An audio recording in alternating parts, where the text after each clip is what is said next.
నమస్తే BCN news కి స్వాగతం. నా పేరు నీలిమ. ముందుగా ముఖ్యాంశాలు.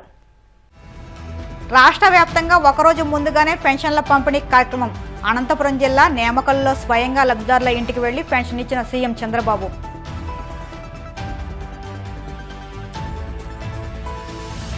భీమవరంలో రెవెన్యూ శాఖ ఆధ్వర్యంలో ఉత్సాహంగా కార్తీక వన సమారాధన కార్యక్రమం.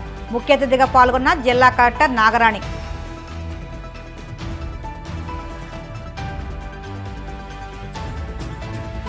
సింహాచలం శ్రీ వారాహి లక్ష్మీ నృసింహస్వామి వారిని దర్శించుకున్న మంత్రి వాసంశెట్టి సుభాష్. పూర్ణ కుంభంతో స్వాగతం పలికిన ఆలయ అర్చకులు. నైరుతి బంగాళాఖాతంలో తుఫానుగా మారిన తీవ్ర వాయుగుండం. దీని ప్రభావంతో దక్షిణ కోస్తా రాయలసీమలో భారీ నుంచి అతి భారీ వర్షాలు. ఏపీ వ్యాప్తంగా ఒకరోజు ముందుగానే పెన్షన్ల పంపిణీ కార్యక్రమం జరిగింది. రేపు ఆదివారం కావడంతో ఈరోజు ఉదయం నుంచే అన్ని ప్రాంతాల లబ్ధిదారులకు నేతలు పెన్షన్లను పంపిణీ చేశారు. ముఖ్యమంత్రి చంద్రబాబు కూడా ఎన్టీఆర్ భరోసా పెన్షన్ల పంపిణీ కార్యక్రమంలో పాల్గొని స్వయంగా లబ్ధిదారులకు పెన్షన్ డబ్బులను పంపిణీ చేశారు. అనంతపురం జిల్లాలోని నేమకల్లు గ్రామానికి చేరుకున్న సీఎం ఎన్టీఆర్ భరోసా పథకం కింద లబ్ధిదారుల ఇంటి వద్దకు వెళ్లి స్వయంగా పెన్షన్ అందజేశారు. అనంతరం నేమకల్లు గ్రామంలోని ఇందిరమ్మ కాలనీలో గ్రామస్తులతో కాసేపు ముచ్చటించారు. ఈ కార్యక్రమంలో రాయదుర్గం ఎమ్మెల్యే కాల్వ శ్రీనివాసులు, కలెక్టర్ వినోద్ కుమార్ పాల్గొన్నారు.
పశ్చిమ గోదావరి జిల్లా భీమవరం కలెక్టరేట్ దగ్గరలోని ప్రకృతి ఆశ్రమం ఎదురుగా ఉన్న మామిడి తోటలో రెవెన్యూ శాఖ ఆధ్వర్యంలో వన సమారాధన కార్యక్రమాన్ని నిర్వహించారు. ఈ కార్యక్రమానికి ముఖ్య అతిథులుగా జిల్లా కలెక్టర్ చదలవాడ నాగరాణి, జిల్లా joint collector T Rahul Kumar Reddy, DRO Mogili Venkateswarlu హాజరయ్యారు. పని ఒత్తిడిలో ఆట విడుపులాగా వివిధ శాఖల అధికారులు సిబ్బందితో వన సమారాధన కార్యక్రమం ఆటపాటలతో ఆద్యంతం ఉత్సాహభరితంగా సాగింది. ఈ సందర్భంగా కలెక్టర్ మాట్లాడుతూ నిరంతరం వివిధ పనుల ఒత్తిడిలో సతమతమయ్యే అధికారులు సిబ్బందికి కొంత ఆట విడుపు కార్యక్రమం చేపట్టాలనే ఉద్దేశంతో వన సమారాధన కార్యక్రమాన్ని ఏర్పాటు చేసినట్టు తెలిపారు.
నమ్మనే బ్రతుకలేనమ్మా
ఉత్తరాంధ్ర ఆరాధ్య దైవం సింహాచలం శ్రీ వారాహలక్ష్మి నృసింహస్వామి వారిని మంత్రి వాసంశెట్టి సుభాష్ దర్శించుకున్నారు.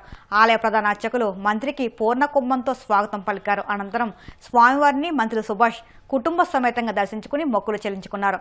అనంతరం ఆలయ ఈవో మంత్రికి శాలువా కప్పి స్వామివారి ప్రసాదంతో పాటు చిత్రపటాన్ని బహుకరించారు. నైరుతి బంగాళాఖాతంలో ఏర్పడిన తీవ్ర వాయుగుండం తుఫానుగా మారడంతో దానికి ఫెంగల్ తుఫానుగా నామకరణం చేశారు. ప్రస్తుతం ఈ తుఫాను పుదుచ్చేరికి 270 కిలోమీటర్లు, చెన్నైకి 300 కిలోమీటర్ల దూరంలో కేంద్రీకృతమై ఉంది.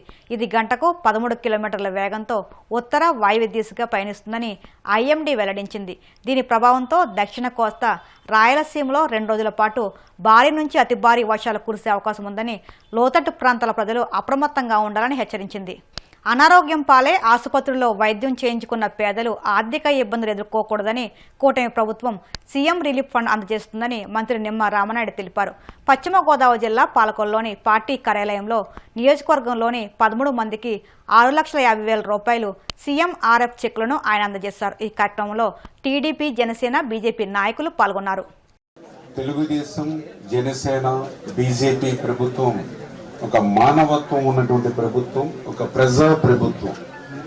అందుకే ఈ ప్రభుత్వం అధికారంలోకి వచ్చిన తర్వాత ఎవరైతే అనారోగ్యానికి గురై ఆసుపత్రులకు వెళ్ళి ఇల్లు తాకట్టు పెట్టో, బంగారం తాకట్టు పెట్టో, లేకపోతే అప్పు చేసో వైద్యం చేయించుకుని ఆరోగ్యం కుదుటి పడిన తర్వాత ఇంటికి వచ్చిన తర్వాత ఆరోగ్యం కుదుటి పడిందని ఆనందించాలో, లేదా తెచ్చినటువంటి అప్పులకి వడ్డీలు పెరిగిపోతున్నాయని బాధపడాలా అనేటువంటి ఆలోచనతో ఉన్నటువంటి వారికి ఈ యొక్క ఎన్డీఏ ప్రభుత్వం మరి ఏదైతే వాళ్ళ ఖర్చులు ఏవైతే ఉన్నాయో ఆ బిల్స్ కి ఇవాళ సీఎంఆర్ఎఫ్ చెక్స్ వాళ్ళందరికీ అందించేటువంటి కార్యక్రమం గత 3 నెలల నుంచి కూడా ఈ ప్రభుత్వం ఎంత పెద్ద ఎత్తున ఆ పేదల్ని, మధ్యతరగతి వర్గాల్ని ఆదుకుంటుందో మనందరం కూడా చూస్తూ ఉన్నాం. అందులో కూడా పర్టికులర్ గా మీరు కూడా చూస్తూ ఉన్నారు. ఏదైతే ఈ రోజు శనివారం, మరి ఈ రోజు ఏదైతే మరి సీఎంఆర్ఎఫ్ చెక్కులు మరి పంపిణీ చేయించడం జరిగింది.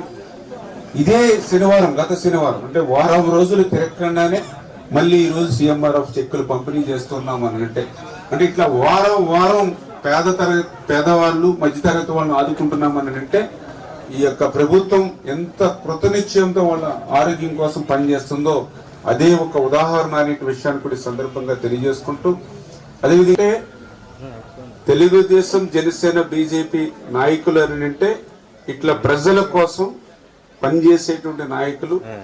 మీకు ఏ సమస్య వచ్చినా, ఏ కష్టం, ఏ ఇబ్బంది వచ్చినా కూడా పనిచేసేటువంటి నాయకులు. అందుచేత ఎప్పుడు కూడా ఈ ప్రభుత్వాన్ని ఆశీర్వదించేటువంటి విధంగా ప్రజలందరూ కూడా ఉండాలని చెప్పి మీ ద్వారా కూడా అందరికీ కూడా తెలియజేసుకుంటూ, భవిష్యత్తులో కూడా మరింత వైద్య సేవలు అందించేటువంటి విధంగా ఈ యొక్క ఎన్డీఏ ప్రభుత్వం కూడా కృషి చేస్తుంది. అందులో భాగంగా మన పాలకులలో కూడా డయాలసిస్ సెంటర్ ని కూడా తొందరలోనే ప్రారంభించాలని చెప్పేసి మేము కూడా అనుకుంటూ ఉన్నాం.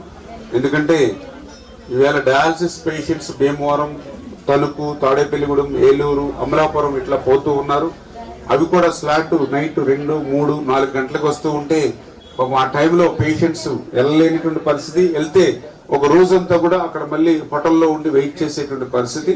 అందుకే ఒక డయాలసిస్ సెంటర్ ని పాలకొల్లు ఏర్పాటు చేయాలని గతంలో చంద్రబాబు నాయుడు గారిని ఎన్నికల నిమిత్తం వచ్చినప్పుడు ఆయన్ని నేను కోరడం జరిగింది. ఈవేళ అధికారంలోకి వచ్చిన తర్వాత ఇచ్చినటువంటి మాటను ఒక్కొక్కటి నిలబెట్టుకుంటూ మొన్న 2 డయాలసిస్ సెంటర్లు శాంక్షన్ అవుతే ఆంధ్రప్రదేశ్ రాష్ట్రంలో, ఒకటి వైద్య ఆరోగ్య శాఖ మంత్రి సత్యకుమార్ గారు నియోజకవర్గం ధర్మవరం, రెండవది మన పాలకొల్లు నియోజకవర్గం. ఈ చేత రాబోయేటువంటి రోజుల్లో కూడా ఇట్లా మీరు ఏదైతే నన్ను ఆశీర్వదించి నాకు ఈ పొజిషన్ ఇచ్చారో తప్పనిసరిగా నా శక్తి మించి మీ అందరికి కూడా ఇట్లా ప్రతి పని చేయడానికి కృషి చేస్తారని మరొకసారి మీ అందరికి కూడా తెలియజేస్తాను. ఇప్పుడు కాసేపు ప్రకటనలు.